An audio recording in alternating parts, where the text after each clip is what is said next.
ಸಿಂಹರಾಶಿ ಸಿಂಹರಾಶಿಯವರಿಗೆ 2026ರ ಪರಾಭವನಾಮ ಸಂವತ್ಸರದ ಯುಗಾದಿಯ ಫಲಾಫಲಗಳನ್ನು ನೋಡೋಕೆ ಹೋದಾಗ ರಾಶ್ಯಾಧಿಪತಿಯಾಗಿರ್ತಕ್ಕಂಥ ರವಿ ಸಿಂಹರಾಶಿಯ ಮಕಾ ನಕ್ಷತ್ರ, ಪುಬ್ಬ ನಕ್ಷತ್ರ ಹಾಗೆ ಉತ್ತರ ನಕ್ಷತ್ರದವರು ಈ ರಾಶಿಗೆ ಒಳಪಡ್ತಾರೆ.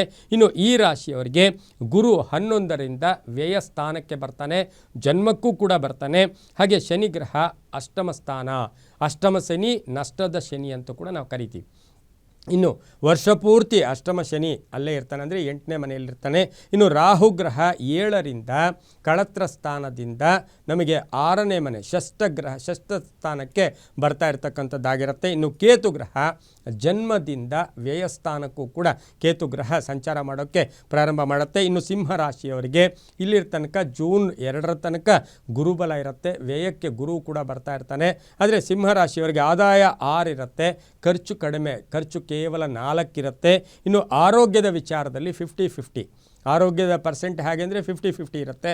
ಇನ್ನು ಸುಖ ದುಃಖಕ್ಕೆ ನೋಡೋಕೆ ಹೋದಾಗ ಈ ವರ್ಷದಲ್ಲಿ ನಿಮಗೆ ಅಷ್ಟಮ ಶನಿ, ಯಾವಾಗಲೂ ಅಷ್ಟೇ ದುಷ್ಟಗ್ರಹಗಳ ಕಾಟ ಇದ್ದಾಗ ಅಥವಾ ನಮಗೆ ಶಿಷ್ಟಗ್ರಹಗಳು ಒಂದು ಒಳ್ಳೆಯ ಸ್ಥಾನಗಳಲ್ಲಿದ್ದು ದುಷ್ಟಗ್ರಹಗಳು ಕೆಟ್ಟ ಸ್ಥಾನದಲ್ಲಿದ್ದರೂ ಕೂಡ ಒಳ್ಳೆಯದಾಗತ್ತೆ. ಹಾಗಾಗಿ ಸಿಂಹರಾಶಿಯವರಿಗೆ ಈ ಒಂದು ಸುಖ ದುಃಖಕ್ಕೆ 7 ಸುಖ ಇರುತ್ತೆ.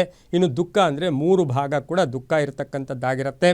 ಈ ಒಂದು ರಾಶಿಯವರಿಗೆ ಯಾವುದೇ ವಿಚಾರದಲ್ಲೂ ಕೂಡ ಎಲ್ಲೋ ಒಂದು ಕಡೆ ಹಿಂಜರೆಯದೆ ಧೈರ್ಯದಿಂದ, ಧೈರ್ಯಂ ಸರ್ವತ್ರ ಸಾಧನಂ ಅಂತ ನಾವೇನು ಕರಿತೀವಿ, ಆ ಲೆಕ್ಕಾಚಾರದಲ್ಲಿ ನೋಡೋಕೆ ಹೋದಾಗ ನಿಮ್ಮ ಪ್ರಯತ್ನಗಳಲ್ಲಿ ಖರ್ಚು ಕೂಡ ಜಾಸ್ತಿ ಆಗ್ತಾ ಇರುತ್ತೆ, ಹಾಗೆ ಆದಾಯ ಕೂಡ ಇರುತ್ತೆ.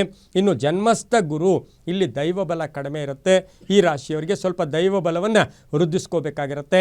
ಆರ್ಥಿಕವಾಗಿ ಪ್ರಯತ್ನಕ್ಕೆ ತಕ್ಕ ಫಲ ಸಿಗ್ತಕ್ಕಂಥದ್ದು, ಆದರೆ ಸರ್ಕಾರಿ ಉದ್ಯೋಗದಲ್ಲಿರ್ತಕ್ಕಂಥವ್ರಿಗೆ ಒಂದು ಸಣ್ಣ ಪುಟ್ಟ ಹಿನ್ನಡೆ ಆಗ್ತಕ್ಕಂಥದ್ದು.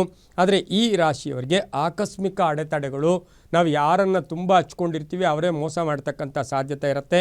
ಹಿತಶತ್ರುಗಳ ಕಾಟ ಇರ್ಬೋದು, ಸರ್ಕಾರಿ ವಲಯದಲ್ಲಿರ್ತಕ್ಕಂಥವ್ರಿಗೆ ಉದ್ಯೋಗದ ಒಂದು ಸಣ್ಣ ಪುಟ್ಟ ತೊಂದರೆಗಳು ಕೂಡ ಉಂಟಾಗ್ತಕ್ಕಂಥ ಸಾಧ್ಯತೆ ಇರುತ್ತೆ. ಅರ್ಧಂಬರ್ಧ ಕೆಲಸಗಳು ಈ ವರ್ಷದಲ್ಲಿ ಇವರಿಗೆ ಪೂರ್ತಿ ಕೂಡ ಆಗತ್ತೆ. ಆದರೆ ಈ ರಾಶಿಯವರಿಗೆ ಏಪ್ರಿಲಿಂದ ಆಚೆ ಅಕ್ಟೋಬರ್ ತನಕ ನೋಡೋಕ್ಕೆ ಹೋದಾಗ ಸ್ವಲ್ಪ ಸ್ಟ್ರಗಲ್ ಆದರೂ ಕೂಡ, ಆದರೆ ನಿಮಗೆ ಕಷ್ಟ ಅಂತ ಅನ್ನಿಸ್ತಾ ಇರುತ್ತೆ, ಫಲಿತಾಂಶ ಮಾತ್ರ ಬರ್ತಾ ಇರುತ್ತೆ. ವಿದ್ಯಾರ್ಥಿಗಳಿಗೆ ಒಳ್ಳೆಯದಾಗತ್ತೆ. ಹಾಗೆ ಈ ಒಂದು ರಾಶಿಯವರಿಗೆ ಉದ್ಯೋಗ ಸಿಗ್ತಕ್ಕಂಥದ್ದು, ವಿವಾಹ ವಿಚಾರಗಳಲ್ಲಿ ಮೋಸ ಹೋಗ್ತಕ್ಕಂಥದ್ದಾಗಿರುತ್ತೆ. ಆತ್ಮೀಯರ ಅಗಲಿಕೆ ಇರ್ಬೋದು, ಅಥವಾ ಪೂರ್ವಿಕರು, ತಂದೆ ತಾಯಿಗಳು, ಕುಟುಂಬ ವರ್ಗದಲ್ಲಿರ್ತಕ್ಕಂಥ ಹಿರಿಯರ ಅಗಲಿಕೆ ಸ್ವಲ್ಪ ನೋವನ್ನು ಉಂಟು ಮಾಡ್ತಕ್ಕಂಥದ್ದು. ಆಕಸ್ಮಿಕವಾಗಿ ಪ್ರಯಾಣದ ಅಡೆತಡೆಗಳು ಬರ್ತಕ್ಕಂಥದ್ದು.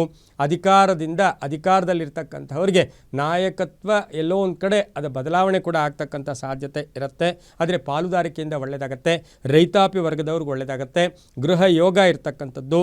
ವಿದ್ಯಾರ್ಥಿಗಳಿಗೆ ಉತ್ತಮವಾದ ಒಂದು ಉದ್ಯೋಗ ಸಿಗ್ತಕ್ಕಂಥ ಯೋಗ ಕೂಡ ಇರುತ್ತೆ. ಫಲಿತಾಂಶಗಳು ತುಂಬ ಚೆನ್ನಾಗಿರುತ್ತೆ. ಮಹಿಳೆಯರಿಗೆ ಅಪೇಕ್ಷಿತ ಕಾರ್ಯಗಳು ಪರಿಪೂರ್ಣ ಆಗ್ತಕ್ಕಂಥದ್ದು. ಆರೋಗ್ಯದ ವಿಚಾರದಲ್ಲಿ ನಿರ್ಲಕ್ಷ್ಯತನ ಬೇಡ ಅಂತೂ ಕೂಡ ಹೇಳುತ್ತೆ.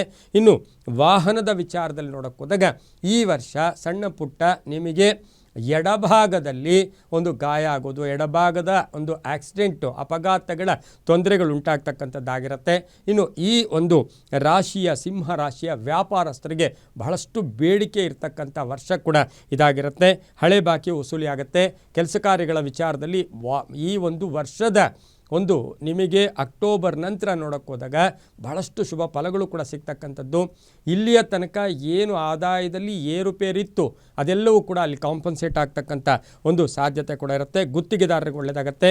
ಇನ್ನು ರಾಜಕೀಯ ವ್ಯಕ್ತಿಗಳಿಗೆ, ಸಿಂಹರಾಶಿಯವರಿಗೆ ಅಧಿಕಾರದಲ್ಲಿ ಮೋಸ ಹೋಗ್ತಕ್ಕಂಥ ಸಾಧ್ಯತೆ ಕೂಡ ಈ ರಾಶಿಯವರಿಗೆ ಇರುತ್ತೆ. ಇನ್ನು ಮಾನಸಿಕವಾಗಿ ಒಂದಷ್ಟು ಆತುರದ ನಿರ್ಧಾರಗಳು ಅಷ್ಟು ಶುಭ ಕೂಡ ಅಲ್ಲ. ಮಕ್ಕಳ ವಿಚಾರದಲ್ಲಿ ಬಹಳಷ್ಟು ಶುಭ ಆಗ್ತಕ್ಕಂಥದ್ದು. ಮಕ್ಕಳಿಗೆ ಉದ್ಯೋಗ, ಮಕ್ಕಳಿಗೆ ವಿದೇಶ ಯೋಗ, ಮಕ್ಕಳಿಗೆ ವ್ಯಾಪಾರದಾಗ್ಬೋದು, ಮಕ್ಕಳಿಗೆ ಏನಾದರೂ ಇಚ್ಛಾಪಟ್ಟಿದ್ದಂಥ ವಾಹನ ತಗೊಳ್ತಕ್ಕಂಥ ಯೋಗ ಕೂಡ ಇರುತ್ತೆ. ಇನ್ನು ಮಹಿಳೆಯರಿಂದ ಮನೆಯಲ್ಲಿ ಅಕ್ಕ, ತಂಗಿ, ತಾಯಿ ಯಾರೇ ಇರ್ಬೋದು, ಮಹಿಳೆಯರಿಗೆ ಬಹಳಷ್ಟು ಅದೃಷ್ಟ ಇರತಕ್ಕಂಥ ಒಂದು ವರ್ಷ ಕೂಡ 2026ರ ಸಿಂಹರಾಶಿಯವರಿಗಿರುತ್ತೆ. ಮಹಿಳೆಯರಿಗೆ ಅದೃಷ್ಟ ಕೂಡಿ ಬರುತ್ತೆ. ಮಹಿಳೆಯರು ಏನಾದರೂ ಉದ್ದಿಮೆ ಸ್ಥಾಪನೆ ಮಾಡ್ಕೊಳ್ಳೋಕ್ಕಾಗ್ಬೋದು, ಉದ್ಯೋಗದಲ್ಲಿ ಶುಭ ಆಗ್ತಕ್ಕಂಥದ್ದು, ವ್ಯಾಪಾರದಲ್ಲಿ ಒಳ್ಳೆಯದಾಗ್ತಕ್ಕಂಥದ್ದು, ಕೆಲಸ ಕಾರ್ಯಗಳಲ್ಲೂ ಶುಭ ಆಗ್ತಕ್ಕಂಥ ಯೋಗ ಕೂಡ ಇರುತ್ತೆ. ಇನ್ನು ಗಂಡ ಹೆಂಡತಿಯರ ಕಲಹಗಳು, ಸುಮ್ಮನೆ ಕಲಹಗಳು ಈ ವರ್ಷ ಸಿಂಹರಾಶಿಯವ್ರಿಗೆ ಹೆಂಗಿರುತ್ತೆ ಅಂದರೆ ಸುಮ್ಮನೆ ಆದರೂ ಜಗಳ ಆಡ್ತಾ ಇರ್ತೀರ. ಹಾಗಾಗಿ ಈ ಸಿಂಹರಾಶಿಯವರು ಗಂಡ ಇದ್ದು ಅಥವಾ ಹೆಂಡತಿ ಇದ್ದರೆ ಸ್ವಲ್ಪ ಸಮಾಧಾನವಾಗಿ ತಾಳ್ಮೆಯಿಂದ ಇದ್ದಿದ್ದಾದರೆ ಆ ಕಲಹಗಳು ಹೆಚ್ಚು ಉಲ್ಬಣ ಆಗೋಕ್ಕೆ ಸಾಧ್ಯತೆ ಕೂಡ ಇರೋದಿಲ್ಲ. ಇನ್ನು ಪೂರ್ವಿಕರ ಆಸ್ತಿಯ ವಿಚಾರದಲ್ಲೂ ಕೂಡ ಶುಭ ಆಗ್ತಕ್ಕಂಥ ಯೋಗ ಕೂಡ ಈ ಒಂದು ಸಿಂಹರಾಶಿಯವರಿಗಿರುತ್ತೆ. ಇನ್ನು ಸಿಂಹರಾಶಿಯವರಿಗೆ ವಾಹನದ ಯೋಗದಲ್ಲೂ ಪರವಾಗಿಲ್ಲ, ಆದರೆ ಮನೆಯ ಕಟ್ಕೊಳ್ಳೋ ವಿಚಾರದಲ್ಲಿ ಆತುರದ ನಿರ್ಧಾರಗಳು ಕೂಡ ಅಷ್ಟು ಶುಭಕರವಾಗಿ ಇರೋದಿಲ್ಲ ಅಂತೂ ಕೂಡ ನಾವು ಹೇಳ್ಬೋದು.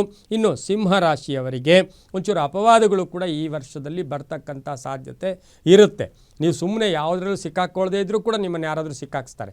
ಹಾಗಾಗಿ ನೀವು ಮಾತಿನಲ್ಲಿ ಹುಷಾರಾಗಿರಿ, ಫೋನಿನಲ್ಲಿ ಹುಷಾರಾಗಿರಿ. ಏನೇನೋ ಫೋನಲ್ಲಿ ಮಾತಾಡೋದು ಅದೆಲ್ಲ ಕೂಡ ಒಂದಲ್ಲ ಒಂದು ದಿವಸ ಅದು ನಿಮಗೆ ಕಂಟಕವಾಗಿ ಏರ್ಪಡ್ತಕ್ಕಂಥ ಸಾಧ್ಯತೆ ಕೂಡ ಈ ರಾಶಿಯವರಿಗಿರುತ್ತೆ.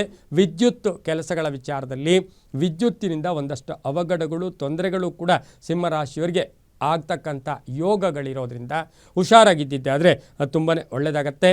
ಇನ್ನು ಮಕ್ಕಳ ಬಗ್ಗೆ ಅತಿಯಾಗಿ ಒಂದು ಬಾಂಧವ್ಯಗಳನ್ನು ಬೆಳೆಸ್ಕೊಳ್ಳೋಕ್ಕೆ ಹೋಗಬೇಡಿ.